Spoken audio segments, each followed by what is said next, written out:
Welcome back to another installment as we immerse ourselves in a court of wings and ruin. Finishing up our High Lords meeting had more than just our emotional walls crumbling this time. Jump in as we experience more than we ever could have bargained for, take a moment on past love or love lost, war camps are reborn, and the reminder that when in the Maasverse, things may not appear as they are for long. We're going to be reviewing chapters 47 through 56 today. Let's start. Our second day into the High Lords meeting and all of the nonsense that is involved with that. So we ended last episode with them agreeing to form an alliance, Baron and the Autumn Court leaving and saying they were going to think about it, but they ended up leaving the meeting and not coming back.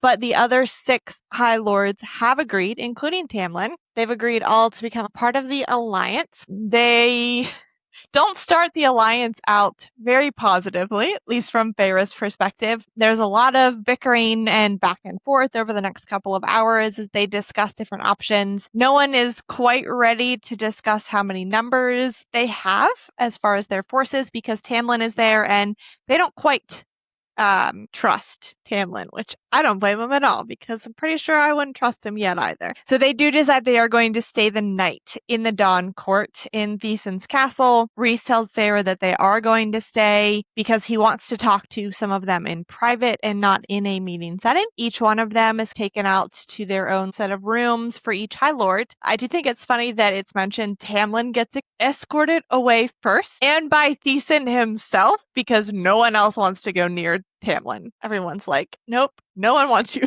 They do have some back and forth between Callias and Vivian while they're waiting for their escorts. Rhys says that none of them in the Night Court actually won the bet, considering Azriel was the one who started a fight first. And Vivian's response is, well, he had it coming. He's a piece of crap. And Callias, her mate, just turns to her with highbrows like, really, do we really need to use vulgar language? And she's like, well, what? He is. More thinks Baron will join. He's too smart to risk siding with Hybern and losing. And I'm sure if things go badly, he'll easily switch sides. So we talked a little bit in the last episode that we're not quite sure what happened in the First War 500 years ago with Baron and the decisions that he made. But we get it mentioned a little bit, and we're going to talk about it again in a couple of pages, that he may have made some bad decisions in that first war that led to bad things happening that he may not want to repeat some of those poor decisions. Callias does mention that he doesn't have a ton, that he has the army that Vivian commanded during Amarantha's rule, but outside of that, they don't have much else. Rhys says they have sizable forces, which we already know. They have the Illyrians and then a few thousand Darkbringers. So it sounds like the Night Court is going to have the largest force when they come into the battles that are going to come in the next couple of chapters. Eventually, they do get escorted to their set of rooms. Azriel kind of goes off into his own little corner to look out the window, not pay attention to anyone. Mor and Cassian end up just chilling on the couch with Cassian in between Azriel and Mor, which is very similar to how things have been going for the last 500 years, from the sense that we get that things really haven't changed. And I'm just like, WTF? Like, why? Why are we still doing this for 500 years? But we're going to get to that probably in our next episode. Feyre does ask Rhys down the bond if Azriel is all right. Rhys's response is probably not, but trying to talk to him would only make it worse, so we're going to let him sit in his corner and brood. And I love that we get this little interaction between Rhys and Feyre, because we've talked about it before as well, that they are talking down the bond. He is telling her, you did a great job, you handled everything beautifully, and her response is, even after my explosion? And he says, because of your explosion. She responds with, I knew you were powerful, I just didn't realize that you had such an advantage over the others, because she's talking about the time that he actually stopped Tamlin from continuing to speak, making it very apparent that he has a lot more power than the rest of the High Lords do. Feyre does ask if Rhys believes Tamlin's claim that he's been working on their side the whole time. And Rhys says yes, and perhaps we did him a disservice by not even considering the possibility. And she asks, does it change anything though? And he says in some ways yes, but in other ways no, not really. Because In the end, neither one of them thinks that they would have done things differently in regards to what she did to the spring court, because that was retribution for her and for what Tamlin and his family did to Rhys's family. So it's not necessarily that he sided with Hybern that they did all of this. It was because of a personal vendetta, pretty much. Then there is a knock on the door. Mor is like, don't open it. Not even if there's a shield, because she thinks it's going to be something bad. And Rhys is like, that's wise, but not necessary, because he knows it's Helion on the other side of the door. But I feel like we need a book or like a novella that's just Helion and whoever and whatever and just put it all together. Give me this book. I have a secret crush on him. I feel like he is, based on his description, he's very like ancient Rome or ancient Greek in appearance. And I love that. Is like my favorite history. Ancient Rome, ancient Greece, ancient Egypt. So I'm all for it. All for it. Let's go, Helion. So he walks in and immediately says, how do you convince Thesan to give you the better view? And Rhys's response is, because he finds my males to be prettier. Helion, we're going to find out in a couple of pages that he is interested in both males and females. And Rhys calls out that Helion is wearing a mask, or was through the meeting, that he's mastered the swaggering prick performance very well. And that's when Helion turns to Feyre and says, I apologize. Old habits die hard, and I didn't realize you guys were putting on your real faces and not your masks. And when he finds out that they chose to be who they actually are, his response is, oh, well, now I look as bad as Baron. You should have told me. But he does turn to Azriel then and say, you handing Eris's butt to him is going to be my new fantasy tonight, which cracks me up, because Azriel doesn't even look over his shoulder at him because he's brooding because of what Mor did, or because of what he had to do to defend Mor.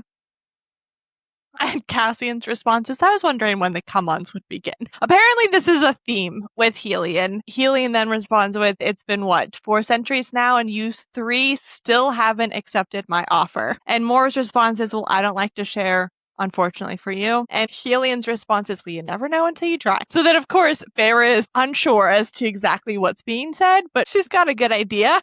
And so Rhys tells her that Helion favors both males and females in his bed, and usually together, and that he has been hounding after that trio for centuries. Mor, why would you not say this to this?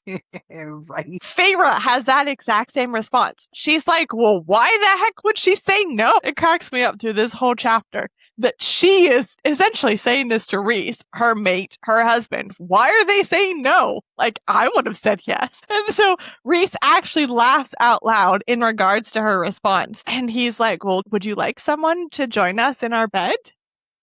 And she's like, oh, you're just incorrigible. And he says, I think you'd like 2 males worshiping you. So Mor then makes a comment, because Rhys and Feyre are discussing this mind to mind. They're not actually saying it out loud, but their facial expressions are giving them away. Mor's response is, whatever you're saying mind to mind, either share it or go in the other room so that the rest of us don't have to sit here stewing in your scents, because obviously they're getting each other turned on, so they can smell that on them, and everybody else wants to know. So Rhys responds with apologies for offending your delicate sensibilities. They do for a second switch to actually talking about war. Helion says that his forces will join the Illyrians in a specific mountain range, and then once their forces join, then they will push south. They'll join with Thesan's forces, and then eventually make camp along the Winter Court's southwest border near the Summer Court. That way everyone can kind of converge there before they march to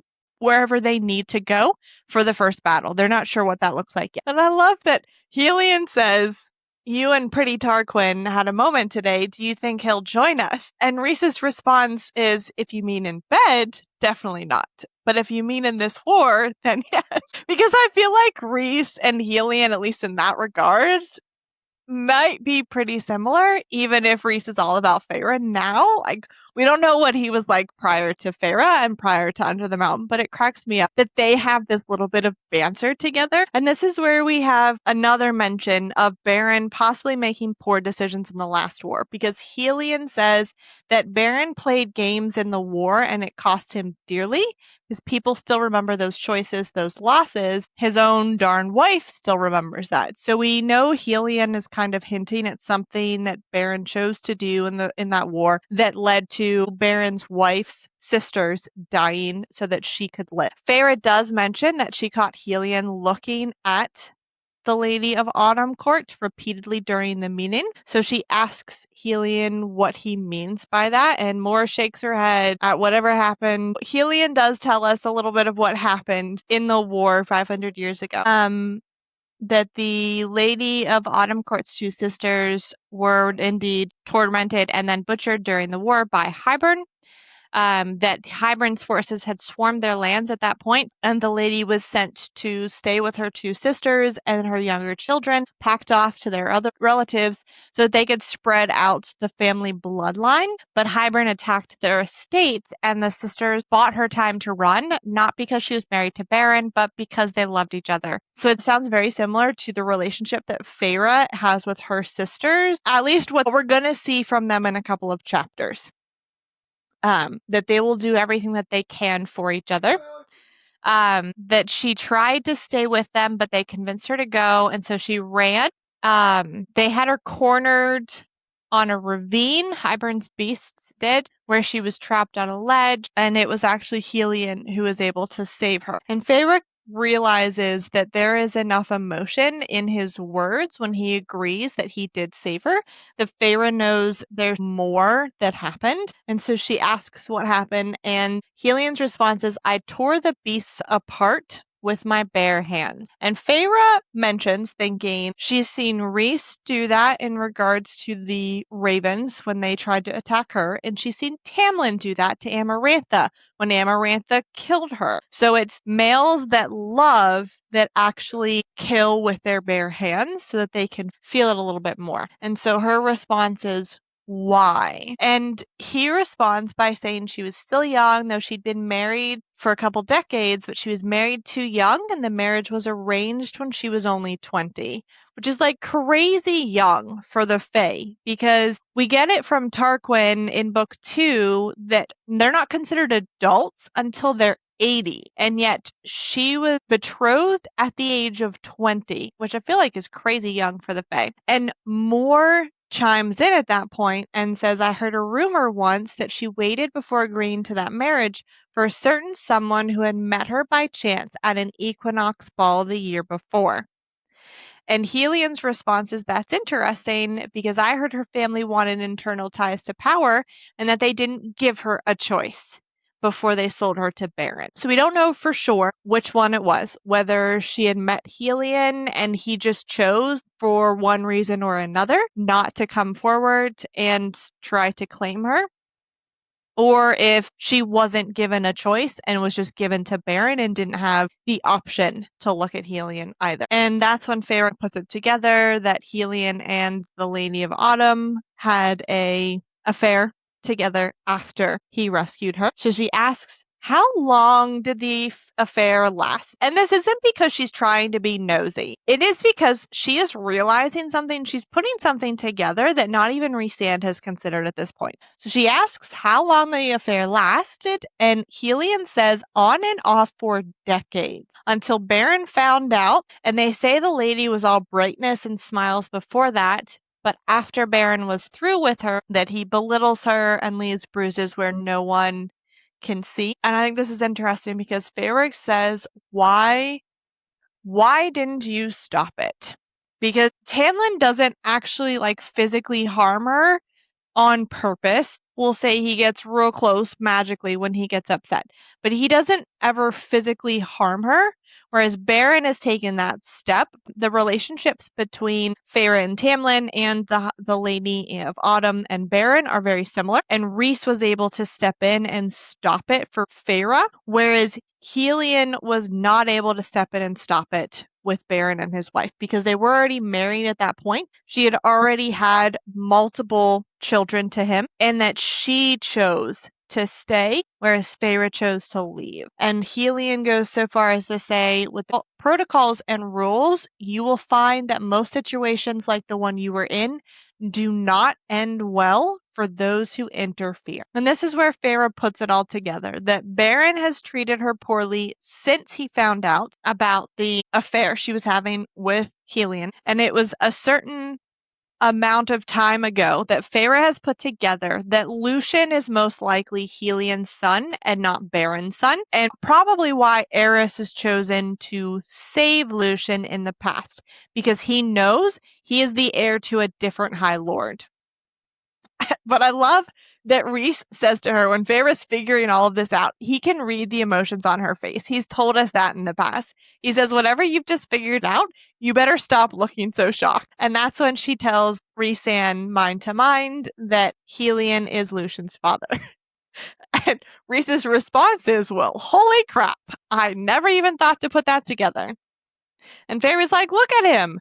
The nose is the same, the smile, the voice, even Lucian's skin is darker, which we pointed out at the beginning of this book when we saw Lucian's other brothers, when they were chasing Feyre and Lucian across the Winter Court. I pointed out that their skin was a lot lighter than Lucian, and that it would explain why Baron and Lucian's brothers detest him so much and why they've tormented him his entire life, and most likely why Eris didn't want him dead, because he's not a threat to Eris's throne. And that Lucian was the Lady of Autumn's favorite son, most likely because he is from Helion instead of Baron. But that Lucian has enough similarity to Baron that Baron wasn't able to tell if Lucian is actually his son or not, and that's why nothing ever came of it. And this is where we get that Lucian most likely got the flame powers from his mother, the Lady of Autumn Court, because her family was strong, and that was why Baron wanted a wife from their line, so the gift could be hers. That it doesn't actually matter or change anything other than the fact that Lucian might be Helion's sole heir. And at this point, Nesda walks out, and Helion attempts to introduce himself officially to her. And this is why we love Nesda, because she cuts him off and says, I don't care, and immediately goes up to Feyre and says that she needs a word with Feyre. And Cassian is biting his knuckles so that he doesn't laugh out loud at the utter surprise and shock on Helion's face. As Feyre does then go into Nesda's room with her to discuss whatever Nesda needs to talk to. Nesda says we need to leave right now because something feels wrong. Something feels wrong is exactly how Nesda words it. And I'm going to bring this up again. I think it's in next episode because the wording is very, very similar. Something feels wrong. So Nesda isn't sure what it is. There's no immediate threat that they can see, but something feels off to her. What I think is interesting is it's not that Feyre doesn't believe her. Feyre believes that Nesda feels that there is something is wrong. She's just not quite sure what to make of this. And so before Feyre even gets Rhys-Anne and the others, Cassian walks in because Cassian can tell if something is wrong. And his immediate response is, what's wrong? Straight to Nesda. Feyre says she senses something is off, says we need to leave right away. And Cassian says, what precisely feels wrong? And she says, it feels like there's this dread, this sense that I forgot something but can't remember what. And to Cassian, like, that's enough for him to be immediately on guard. Whereas Feyre wanted more information. So he immediately tells Rhys, Cassian, and Azriel all vanish to go figure out if there's a threat. There isn't an actual threat. So they do come back and they all have dinner. Callias and Vivian end up coming to join them with Helion in their dining room for dinner. However, Tamlin, Tarquin, and Deason, all of our T-boys, that's what I'm going to call them, our T-boys, they did not come. They ate separately. And eventually, Callias and Vivian leave, but Helion stays. And Feyre and Rhys retire to their room, only to hear Mor and Helion retire into her room. And Feyre asks Rhys why Mor does this. And he says she gets spooked with what Azriel did today in attacking Eris on her behalf. That scares her. And Feyre just like me, cannot understand why none of them have talked about this. Why has it not been discussed? Why have they not moved past it after 500 years? Like, it's literally been 500 years. And Feyre's like, well, he loves her. How can he sit idly by? And Rhys says, well, he doesn't think he's good enough for her. He thinks she's happier without him. But there will come a day when Azriel has to decide if he's going to fight for her or let her go. And it won't be because another male insults her or goes to bed with her. And Feyre's like, well, what about Cassian? Because he's entangled in this and he's enabling this nonsense. And Rhys says, well, Cassian is going to have to decide some things too, and I think in the very near future. And Feyre starts to say, are he and Nesda? And Rhys says, I don't know. Until the bond snaps into place, it can be hard to detect. And then he switches gears and says, Tamlin still loves you. Feyre's like, I know. I don't like it, but I know. Because we talked about it, Tamlin is in the angry stage of the relationship breakup. He hasn't moved past it yet. He's just mad. But the whole thing was very ugly encounter. Rhys says, it wasn't easy. I thought I would vomit on the floor. And they exchange positive words towards each other. It's a theme we've seen with the two of them very often, looking at each other and say, I see you and I love every part of you. So they have that kind of conversation again, just to remind each other that no matter what was discussed or brought up during the meeting with the High Lords, that their love for each other is still strong. And we do find out that this is when Feyre tells Rhys that she did look for his sister and mom's wings when she was in the spring court this last time. Wasn't able to find them, but did find out that Tamlin did burn them long ago. And I think it's interesting the way this chapter ends because they end up climbing into bed together, super comfy, super soft bed. And Feyre just thinks because Tamlin is in the same building as her, that she cannot sleep with Rhys, which is perfectly fine with Rhys. He doesn't care. He cares about her. So they just cuddle throughout the whole night because she have put that boundary up. She doesn't feel comfortable doing it. So the next morning, they're all at breakfast together. Helion has left prior to breakfast. Feyre does mention that Mor did not look like a female who had been tumbled by a gorgeous High Lord. She doesn't look like she is in any better mood than she was before she slept with Helion. So we find out she did to put some distance between herself and Azriel, but that it wasn't something, not necessarily that she didn't enjoy, but it wouldn't have been her first choice to do something like that. This is going to be our second day of the High Lord meeting. It's going to be a very short one. We're going to find out in a minute. But I love the outfits that everybody has worn because Feyre mentions that the first day they were themselves and that's how they dressed. They dressed as if they were themselves just going to something at the night court. Whereas today we would show the other courts what we'd unleash upon our enemies. So today their outfits are a little bit more severe. Where Feyre had worn her star fall gown the day before, now she is wearing a glittering black dress of solid ebony silk overlaid with shimmering obsidian gossamer. So it's like straight black. And she describes herself as Queen of the Night. I love that when they walk in to meet with the High Lord, Thesan is the only one who greets them, first of all, and then looks at their attire and mutters a prayer to the cauldron. Because he's like, oh, crap. But it cracks me up.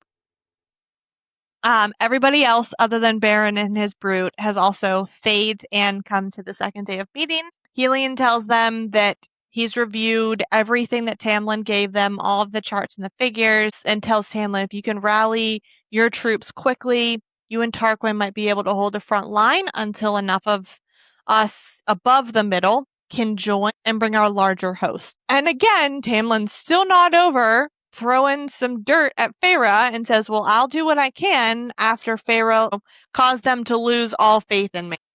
Well, you kind of did that yourself. She made some things happen, but you chose to do things a certain way. So you need to stop blaming her. But right after Tamlin starts being a baby, Nesda kind of bolts up out of her chair, breathing sharply. Feyre lunges for her because she's about to fall into the pool.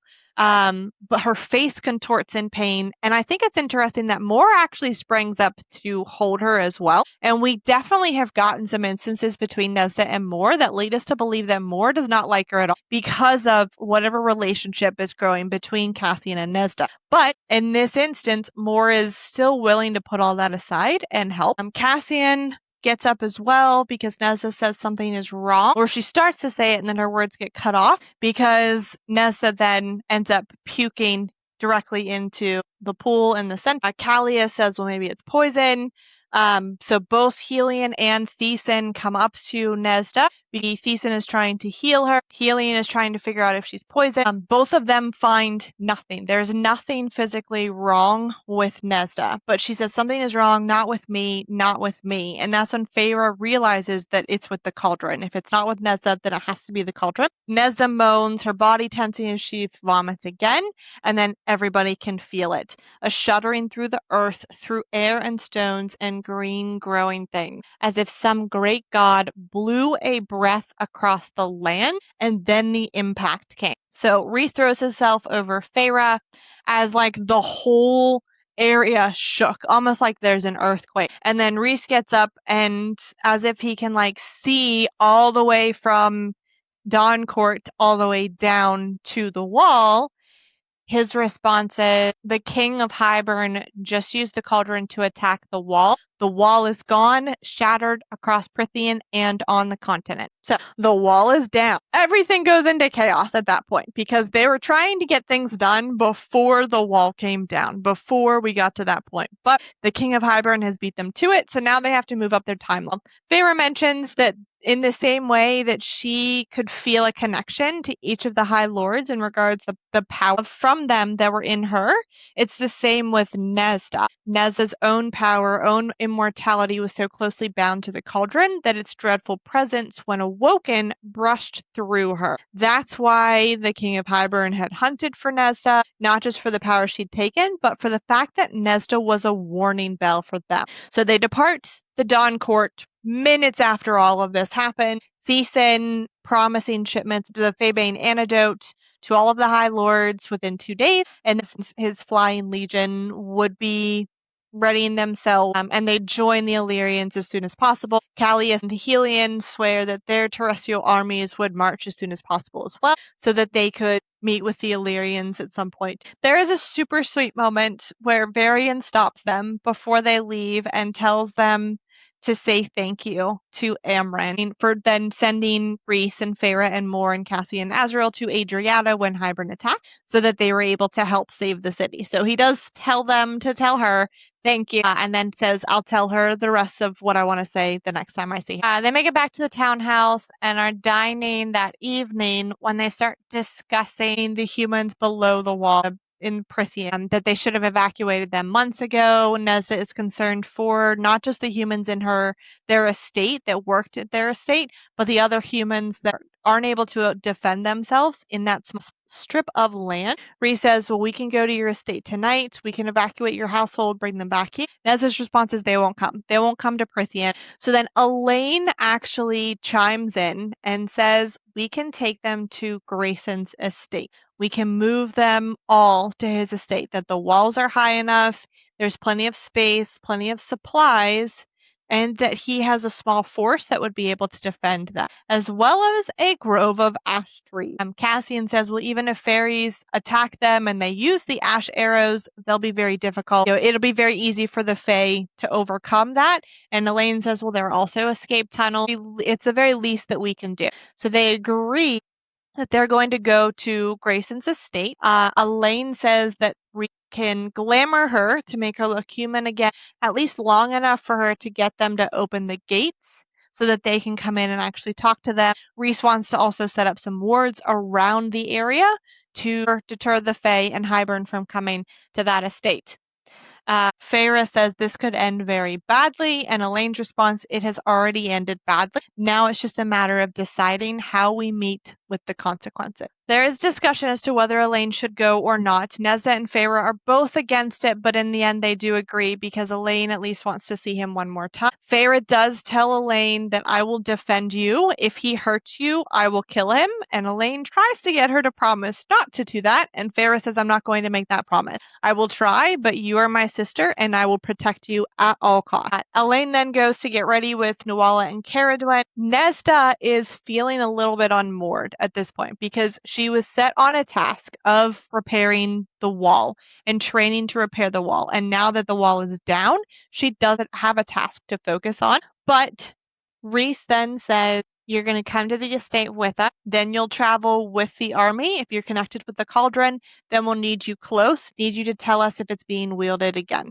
So it's not quite another mission for her, but it's at least something for her to go in. Cassian is not going to go with them to Grayson's estate because he has to go to the Illyrian camps and get them all up and moving so that they can fly to the next part. They're going to camp. So he tells Nezda if any of those humans move to hurt you, you kill them. Gives her a dagger so that she is able to protect herself and says a scraft can make you queasy enough to be vulnerable. Remember where the X is. He has like a rundown of instructions for her. Is trying to cram in as much information for her as possible since she hasn't taken him up on trainer. And it's all things that Feyre has mentioned in the past, all things that Aelin has mentioned as we go through the Throne of Glass books. Always look for the exits, count how many people are around you, take note of the weapons, the window, all of that. Keep that in mind any place that you.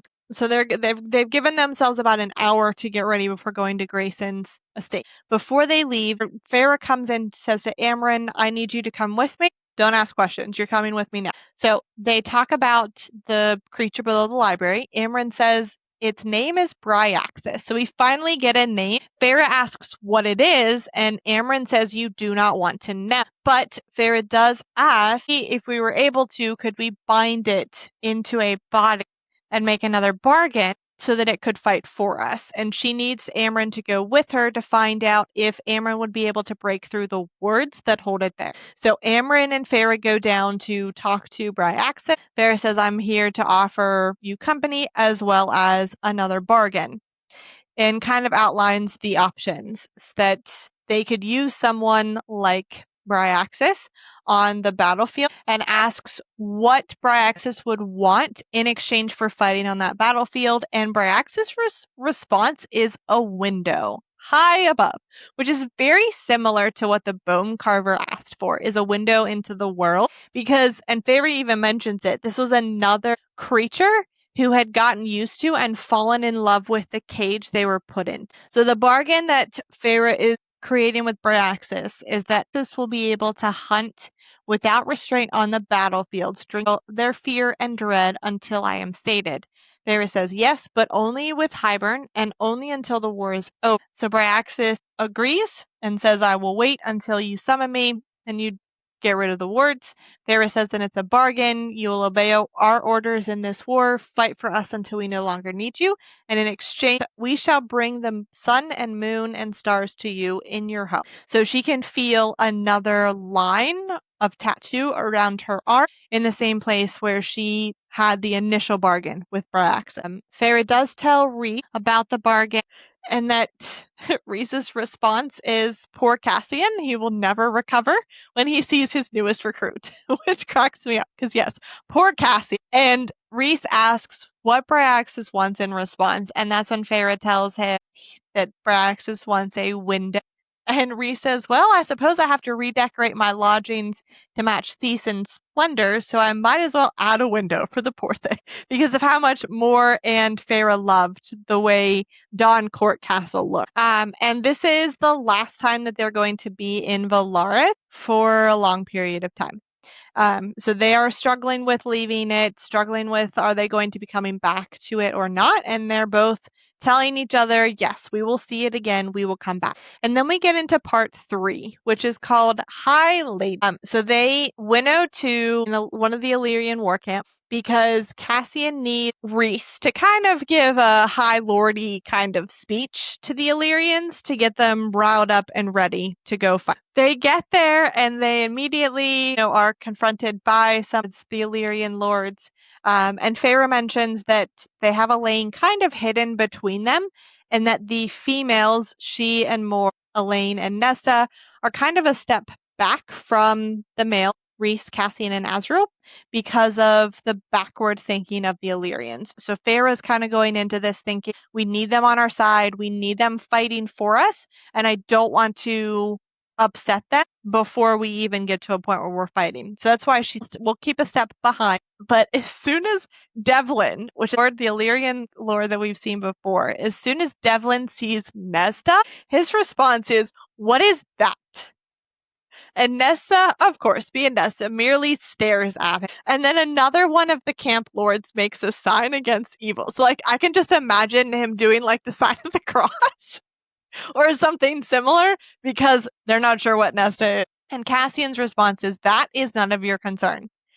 And one of them says, "Is she a witch?" And Nesta says, "Yeah." Because in the past, Rhys has always said things to make Feyre, make her sound like she's a threat. But Nesta is doing it herself, which I love. But she says, "Yes, I am a witch." And Feyre says, "I saw 9 full-grown, weathered Illyrian warlords blink at Nesta saying yes." And then Cassian's response is, "She may act like it sometimes, but no, she is high fae." And Devlin's response is, "She is no more high fae than we are," because he can tell there is a big difference between. And then they respond and say, "Keep her away from the females and children." Oh, which just cracks me up. So they do. Nesda, Elaine, Moore, and Feyre walk off so that they don't hurt the sensibilities of the other camp lord. But I love the way Feyre describes Elaine and Nesda in this space, saying that if Elaine was a blooming flower in this army camp, then Nesda was a freshly forged sword waiting to draw blood, which I feel is a little bit of foreshadowing into Nesda's book and the swords that she actually creates. So like I said, Nesta, Moore, Feyre, and Elaine go into one of the war tents so that Devlin and the other lords don't have to look at them, because they're afraid Devlin's going to throw a hissy fit if he has to look at Nesta any longer. And then they ask what the difference is between fairy and witch. And Moore says, "Witches amass power beyond their natural reserve. They use spells and archaic tools to harness more power to them than the cauldron allotted, and use it for whatever they desire, good or ill." And if I don't know, this, to me, this is the perfect description of the King of Hybern, because he has amassed power from different spellbook, from other things, other objects, from the cauldron, which just makes me think even more that the King of Hybern is away. So then Moore actually glamours Elaine to look human, to not be as beautiful, to look a little bit more ordinary. And then they go to the human lands. And that's when they come up to the gate of Grayson and his father, Lord Nolan's estate. Feyre says Nesta had been right. This looked a lot like a prison. And Nesta says, "I've been to funerals that have been married," when they walk in. Grayson and his father do deign to come and see them, come talk to them, but it does not go as planned, which is kind of a theme that we've been seeing. They end up led into one of the guard towers, and it is a smaller space, especially for Faye. Feyre mentions that she is having a little bit of a difficulty with it, that a cold sweat has broken over her body. It's too small, not enough air, but Rhys is right there to soothe her, telling her it's all right, this place cannot hold you. And Nesda is watching her, realizing that something is wrong. So Feyre admits to her, "Sometimes I have problems with small spaces." Nesda, in return, admits something as well and says, "I can't go into a bathtub anymore. I have to use bucket because of the cauldron." Right? Like something you never even would have considered that she couldn't do. But it makes perfect sense because she was pushed into the cauldron, that she wouldn't be able to go into a bathtub. And Feyre's response is, "When we get back, we'll install something to make it work for us." I love that she immediately responded like Reese in his way, was responding to Feyre in the beginning, trying to help her get through it. Once she realized, oh, Nesda's willing to offer a kernel of knowledge of, hey, this is what Right? she's going on. Maybe we can help her in some way. Yep. And it's just And basic decency. exactly. And I like that Feyre doesn't respond by saying, well, you never told me that, or I could have helped you sooner if you had told me sooner, kind of thing. She just says, well, when we get back, we'll see what we can do about help. Then we see Grayson and his father, Lord Nolan, come in.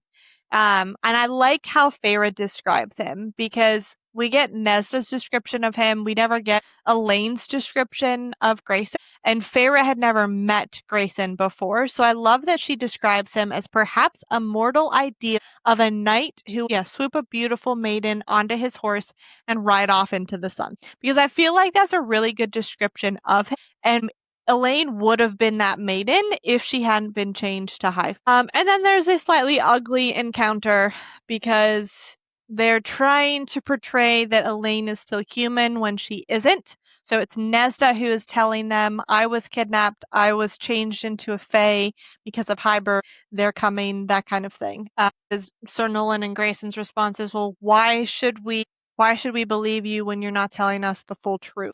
Because they know that it wasn't just Nesda who was changed into fae, but it was Elaine as well. And Nolan goes so far as to say, I have it on good authority that it was Elaine Archeron who was turned fae first, and who now has a High Lord son as a mate. And Rhys is like, oh, well, who exactly told you that? And then Jurian walks in and says, I did.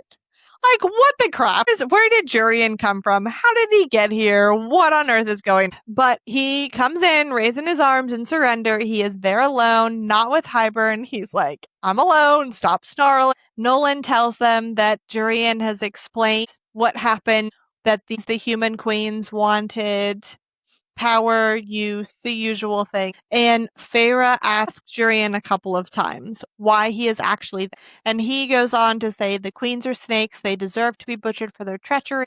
It took no effort on my part when Hybern sent me to woo them, to turn them to Hybern's cause. And then everyone thought Jurian was mad, that he had gone mad in the years he was in Amarantha's ring. But Feyre mentions that she finally realizes that it's not madness, but clarity, because he had had so much time to think through his actions from the and he tells them that the king resurrected him to turn them to his cause, believing that it could be done easily if they only promise, to find Miriam and Drake for. And I feel for Jurian a little bit because he turns to Mor and says, I was your friend. We fought back to back during some battle, and yet you believed me at first sight. You believed that I'd ever let them turn. And Mor's response is, you went mad with Clythia. It was madness. It destroyed you. And he says, yes, it was. And I was glad to do it. Glad to do it for you, for all of us, because if it brought us any part of an edge during that war, I was glad to do it. And I didn't care. Like, the words he uses are so similar to what Rhysand has used in the past, because he says, I didn't care what it did to me, what it broke in me, if it meant we could be free. But now I've had 500 years to think on it while being a prisoner. And Rhys says, well, you've played the villain convincingly enough. And Jurian says, you should have looked. Rhys, you and Faith both should have looked into my mind to see that I was on your side. Why didn't you? And Rhys's response is, because I didn't want to see her. He didn't want to see Amaranth. And who can blame? Right? Oh, most definitely. But I feel like Feyre could have easily looked in the Spring Court and seen it and possibly had an ally even before she left the Spring Court if she had looked. Anyway. And Jurian goes so far as to say, I told the king I wanted Miriam and Draken only as a way to warn them that Hybern was coming and for them to hopefully get ready so that they could join us for the fight again. And he tells them, so you need to go find them and you need to bring them because Draken's army will help us in this. And Rhys finally asks, why now? Why here? And Jurian says, because the wall came down. Now I can move freely to warn the humans here. Because Tamlin ran right to Hybern after your meeting ended this morning. right to their camp in the Spring Court, where Hybern now plans to launch a land assault on Summer Court tomorrow. Oh, Tam. We're going to find out in a couple of chapters that Tamlin is still playing both sides. He is not on the Hybern side. He is definitely still on Prithian's side, but this did happen. And because this happened, then it pushed Jurian to take some steps to offset what Tamlin was doing, or what it looked like Tamlin was. So Jurian goes on to say they didn't kill the sixth queen, Vasa. She saw through him, or thought she did from the start, warned them against this, but because the other queens were very set on their own immortality, Vasa did not play the game. She was too brash and too young, and so because of that, the other queens then sold her to the Death Lord above the wall. We do, however, get the name of the Golden Queen, the Lioness Queen, who the Adder killed and skewered her body in Valeris when they attacked Valeris in the end of Book 2. Her name was Demeter. Through this whole discussion, Elaine and Grayson are just staring at each other because they both still love each other, but Grayson was not going to be with her because she is now fat. So he asks her, did you think you could come back and live with me as the lie? And she says, no, yes, I don't know what I wanted. I just needed to come back and see. And he says, well, now you're bound to some fey male. And she said, well, it doesn't matter. It means nothing. I don't care who decided it or why they did. And his response is, well, you belong to him. And she says, no, I belong to no one. My heart belongs to you. And he tells her that he does not want, which completely just shatters her heart. Poorly. I hate that for her. But Feyre steps up and says, this is what's going to happen. You're going to take as many people here as you can. We'll give you ward to protect against them. And Nolan starts to say, well, we don't need them. And Feyre's response, do you want me to demonstrate how wrong you are? Because I can turn this entire wall to rubble with half a thought. And that's to say nothing of my friend. She says, you will find that you want our wards and our help, all in exchange for taking in whatever humans need safe. They do a couple of things to get Nolan to agree to take them in, because Nolan initially says, I don't want the riffraff in here. And Rhys says, well, I can't imagine that the rich and the aristocracy would be content to work your land and fish in your lake, butcher your meat, that kind of thing. So he's trying to take the route of, you need the working man to actually work the land and provide for those who you're going to take. And Nolan's response is, well, we have plenty of workers. We don't need more. So Jurian then steps in and says, I have a high position with Hybern still. So you have two options. Either you can take them in and I can lead Hybern's armies away from here, or you can refuse and I can make sure Hybern visits this estate next. So Nolan does agree that they'll take in whoever can come to them. At that point, Grayson demands that Elaine takes off the ring, and she says no. They argue back and forth a couple of times. He yells at her because, of course, he's devastated as well. But Rhys says that's enough. The lady keeps the ring if she wants it.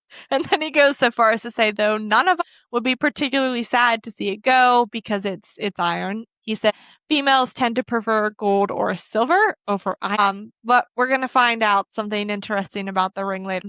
Grayson does say that he's not going to marry her. The engagement is officially over. And I think it's really interesting because Nesta steps up to him and smacks him really hard on the face. And I'm just like, how did she know to hold back her powers enough not to kill him or slam him across the room? But she manages to tell you never deserved her, and then turns around to Feyre and says, I assume that we're done here. And she walks out because that is Nesta. I love how she's always just done with the situation. All right, we're out. Hands washed. Right. Well, I feel like Nesda is, because of how much she sees, she can see when an argument isn't going to go any further. And she's like, okay, there's no point in pushing because nothing else you can say is going to matter. Nothing else you can say is going to stop or change the mind of whoever they're arguing with. So I feel like that's when she's like, nope, I'm done. There's nothing else we can do. We might as well just. So Rhys does ask Jurian what his next steps are. I'm going to go back to the Hybern camp or throw a fit that I haven't been able to find where Miriam and Draken are. Then I'm going to go to the continent and sow seeds of discord amongst the Queen's courts. That way they will be too busy looking at themselves and their rivals to worry about coming to Hybern's. So at the very least, he's going to help stop some of those human queens and their armies from joining with Hybern. And then he says, and perhaps I'll join you on the battlefield. And then Jurian gives them one last advice before they leave. He says, tell Cassian to have them hammer the left flank hard tomorrow. Hybern is putting his untrained nobles there for some seasoning. They're spoiled and untested. Buckle the ranks there and you'll spook the grunt. And then he turns to Farah for one last comment and says, I never congratulated you for slaughtering Dagden and Branna. Good riddance. And Farah says, I did it for those not for glory. And he says, I know. That's why I decided to trust. And I love it because they end up back in their own war tent. Moore's response when they get there is, I'm too old for these sorts of surprises. It just cracks me up because they don't often talk about how old they are, but they're all well over 500 years old and they've been doing this for a while. Okay, so they warn Tarquin and send messages to Helion and to Callias.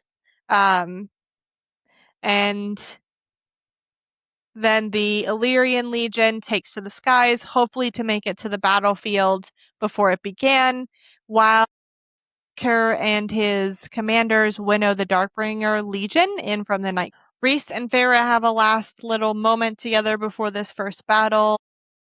She is going to stay behind the lines with Moore just to get a feel for the battle, because this will be the first orderly battle that she's ever been a part of. Or Rhys asks if she's ready and she says no, but I have no other choice but to be ready. He does say, I'm grateful to have you by my side. I don't know if I've ever actually told you that, but I am very grateful to have you stand with. And then we get our first battle in this new war. Well, first organized battle for this war. Farah says Jurian was right, that Hybern was precisely where Jurian claimed they would be, attacking the summer court. Everyone arrived together. Rhys ripped away the sight shield from where the Illyrians are flying in, and right as Kerr's Darkbringers came charging in on foot, swathed in wisps of night and armed with star-bright shields. Cassian calls for shields to come up, and all the Illyrians bring their shields up, and I think it's interesting. I don't know if it means anything, or Farah mentions that the shields are red, green, and blue. So those are the colors of the Illyrian siphon. Blue and red we had already seen from Cassian and Azrael. Now we also have green for a color. We do get little bits of information in regards to what Cassian has instructed Farah on in regards to battle through the next couple of chapters. She says one of the things he told her that in battle is often decided not by numbers, but in picking where to fight.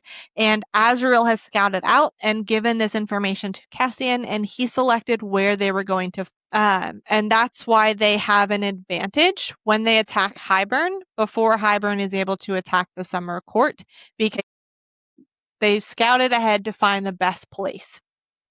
Farah does mention that Rhys, Azrael, and Cassian were easy to find in the field, the battle, the group of all black Illyrians, because yes, they're in their black Illyrian leathers, but their helmets are different. They were fashioned with raven's wings kind of coming up, and they're super sharp. And Moore and Farah are kind of up on a hill looking out over the battlefield, and they do watch the battle.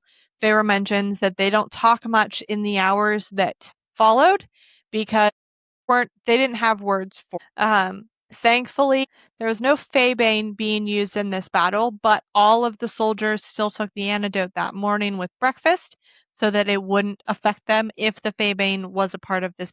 And Farah finally realizes that she is definitely not going to be able to fight in an organized battle like this, because there were lines of control that she had no idea how to be a part of, and that each Illyrian fought by the strength of their sword, their power, but also in the trust of the male on either side of them.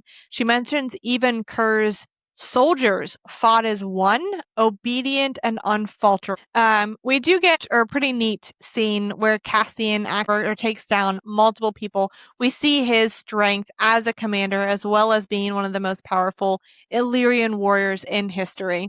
The left flank of Hybern broke very easily, but there was one mounted commander who did not go down as easily.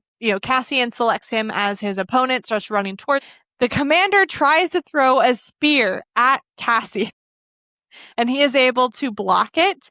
And then he actually grabs a spear himself and hurls it at the commander hard enough. His entire body going into the throw, the movement so perfect that I knew one day I would paint it. Both armies seemed to stop at the throw, even with the distance Cassian's spear went right through the commander's chest so hard it knocked the mail clean off his horse. And by the time he was done falling, Cassian was there, sword lifted, plunging down. And this is when Feyre realizes that Cassian had picked his mark well, because after this commander goes down, Hybern fled, outright turned and fled for the river.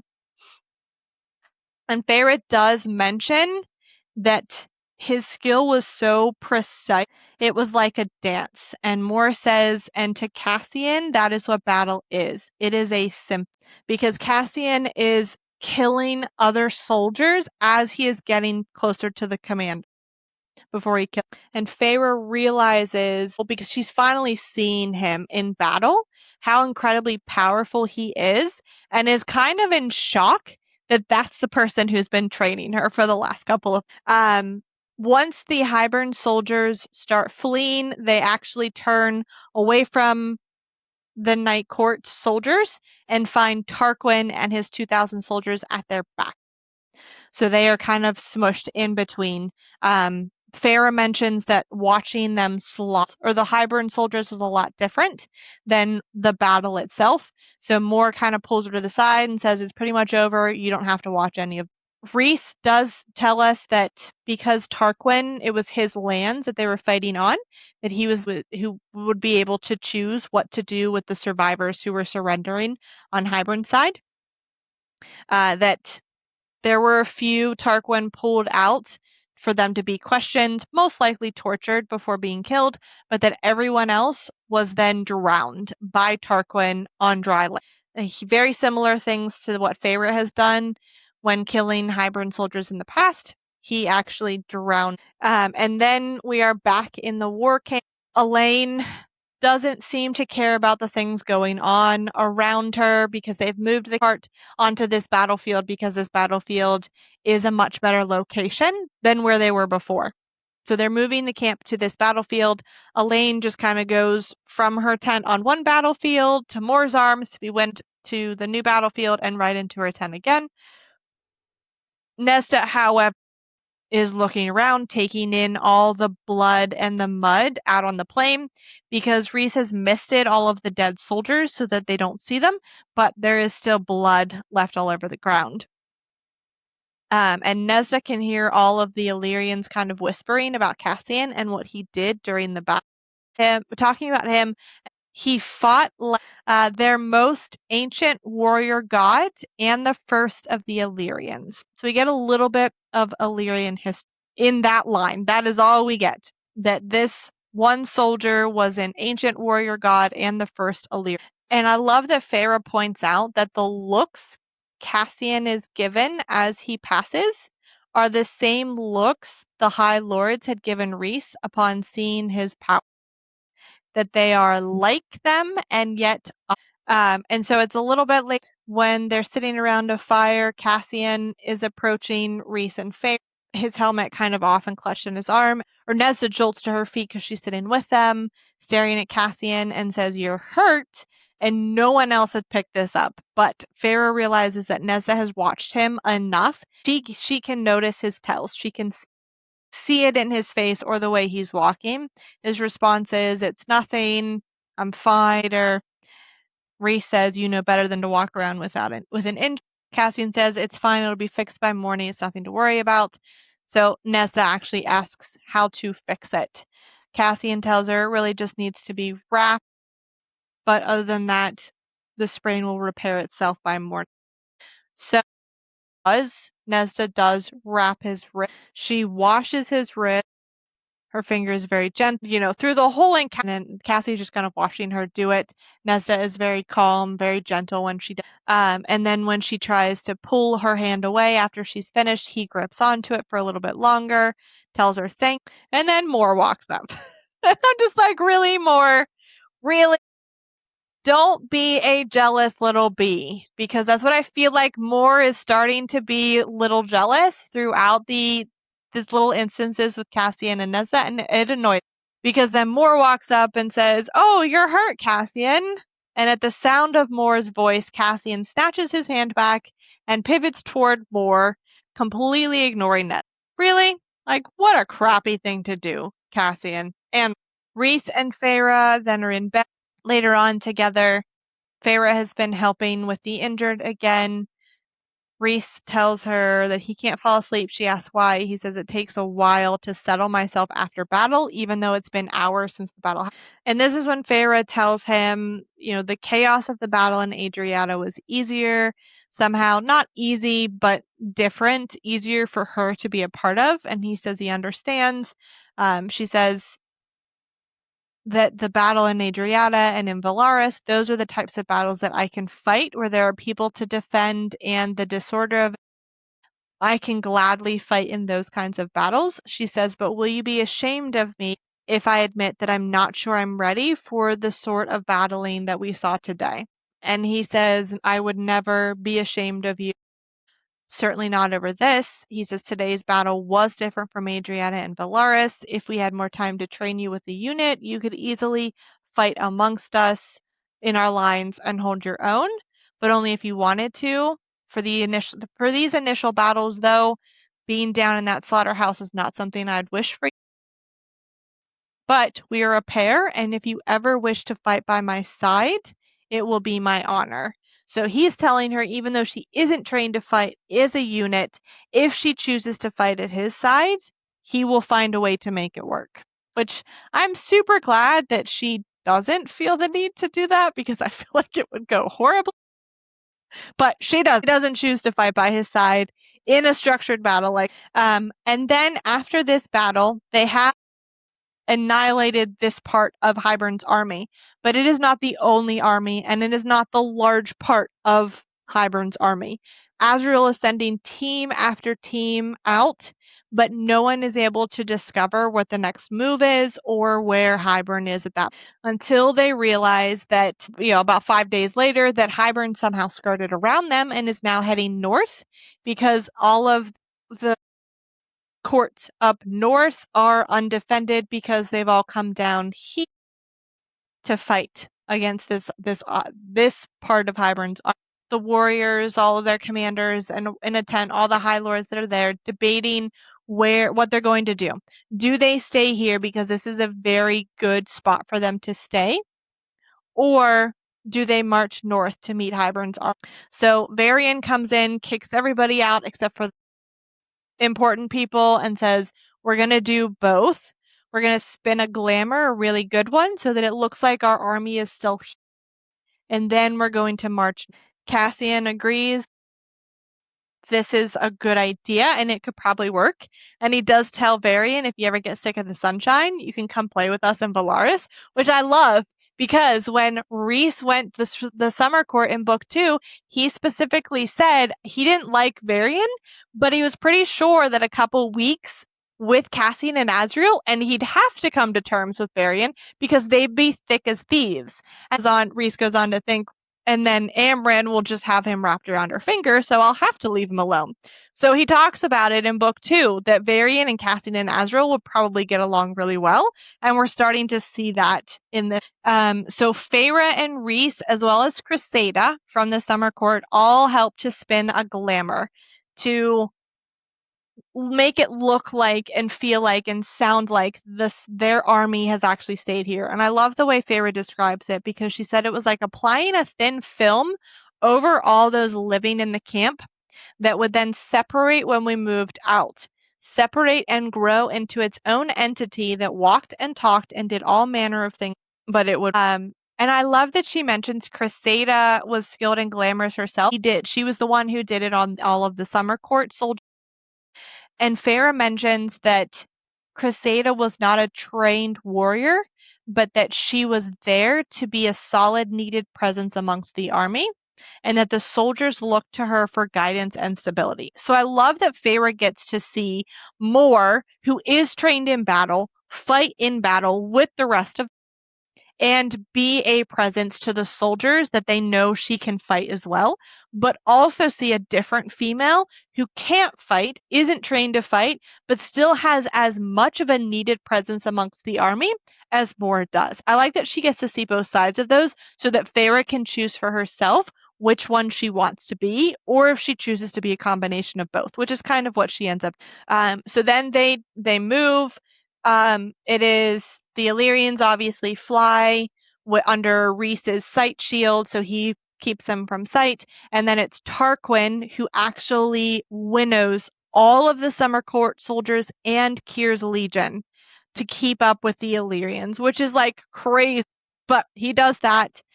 Cassian has all of them rest for that day, and then they do this that evening, thinking that Hybern's forces have just marched all day and they're probably going to be tired and ready to rest. But that isn't the case, that they end up getting to Hybern, where Hybern has stopped to kind of start setting up their camp, and realize that Hybern was also acting like they were more tired than they actually were. So both armies were kind of trying to put on a glamour to deceive the. So we do actually get another battle right here as well. Mor and Feyre are again up on a little hill, a little rise back away from the lines to watch the battle, and that Nesda actually comes out to watch as. It is mentioned a couple of times that Kyr and his Darkbringers, their line falls, and Kyr at first is able to rebuild. That Rhys and Tarquin at this point are drained, and not that they were just using swords to fight against the soldiers. But Feyre is starting to realize in this battle that they cannot keep doing what they're doing. So they essentially winnowed and used a ton of magic to get to the Summer Court to defeat that small part of Hybern's army. Now they have depleted their magic again to go to the next part of Hybern's little army, and Feyre is realizing that they're just kind of being thrown all over the place to keep their magic depleted so that Hybern can wear them down, and that this was not a solution that was going to work for. Still, they all keep fighting, and it's getting late. It's into night that they're fighting, and again, Kyr's soldiers start to cave at the onslaught of Hybern's cavalry. Rhys is roaring at him to reorder the line, but Cassian has chosen to be the one who essentially holds this entire line, which is nuts because he's only one person. He cannot hold the line that an entire legion has broken. Rhys is trying to tell him not to do it on his own. Cassian is regarding as he lands in the middle of the enemy forces, sundering our lines, and unleashed himself. Nesda, seeing it, takes in a sharp high gasp because she's shocked, but Cassian was trying to hold the line. Azriel notices what he's doing. He's trying to get to him, but he is also drained. He is completely surrounded as well. So Nesda, Mor, and Feyre can all see this. They can see that Cassian is surrounded and no one can get to him fast. Feyre in that moment realizes that she is going to have to go see the Suriel, because the Suriel is the only one who might be able to give them answers. She's already asked Elaine if Elaine can see the army, and she can't. And Nesda isn't able to feel anything from the cauldron. So Feyre's next option is going to be the Suriel, because she can't come up with any other ways for them to figure out where the rest of Hybern's forces are so that they can make a plan and figure out a solution that's actually going to work, instead of this like jumping all over the continent to fight these little battles. So that's where we're going to stop for this episode. And we'll find out what Feyre and Mor and Nesda do as they watch Cassian fight a crap ton of people in our next episode. But I like that we get to see the battles a little bit differently. than we did in Throne of Glass, because in Throne of Glass, the battles we always get from someone's perspective as they're fighting in the battle, because it's usually from Adian or Lysandra's perspective. And half the time, Lysandra is in a different form, whether that's a snow leopard, or a wyvern or so she's always fighting with them, whereas Feyre and Mor are actually removed from the battle, so we get to kind of watch it as if it's like a movie. They're describing to us what is happening, which I think is really... Anything else that we want to talk about? Through this whole thing, all the battles, Elaine is just in her tent crying. I don't really blame her. I mean, she's heartbroken.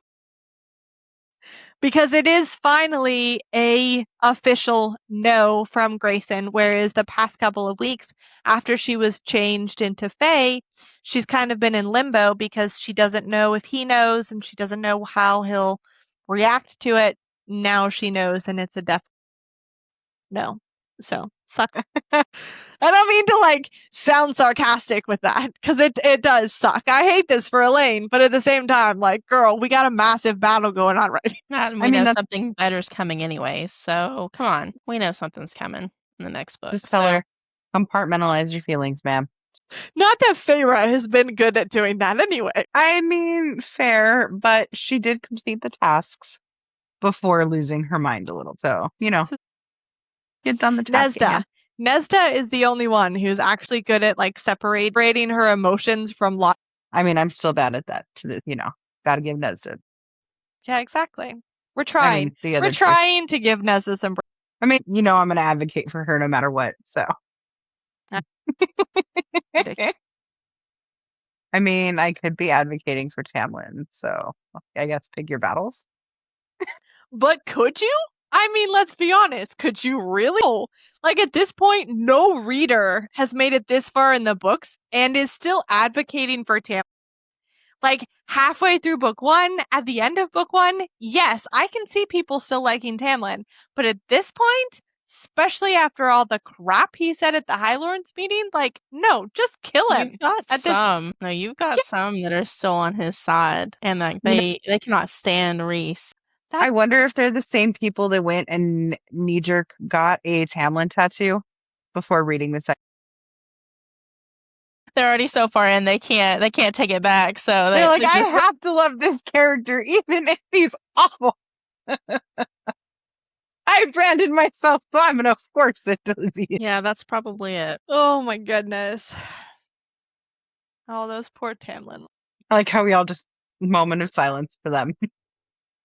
That's it for today's deep dive. Thanks for listening and surviving another batch of chapters with us. We'll be over here pretending we can stop reading after just one more chapter. Spoiler, we can't. At this point, the emotional damage is piling up, the battle plans are multiplying, and Sarah J. Maas clearly has no intention of letting any of us relax. Before you head back to Prythian, don't forget to follow or subscribe, leave us a rating and review, and tell a fellow ACOWAR fan about the podcast. Every listen, share, and review helps us grow, and we're so grateful you're along for this reread. Until next time, happy reading, and may your bookmark actually stay where you left it. See you in the next episode.